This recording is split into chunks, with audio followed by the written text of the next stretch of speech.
दोन पाखरांचा संसार, त्याला फांदीचा आधार. दोन पाखरांचा संसार, त्याला फांदीचा आधार.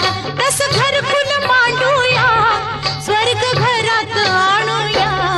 दोन पाखरांचा संसार, त्याला फांदीचा आधार. दोन पाखरांचा संसार, त्याला फांदीचा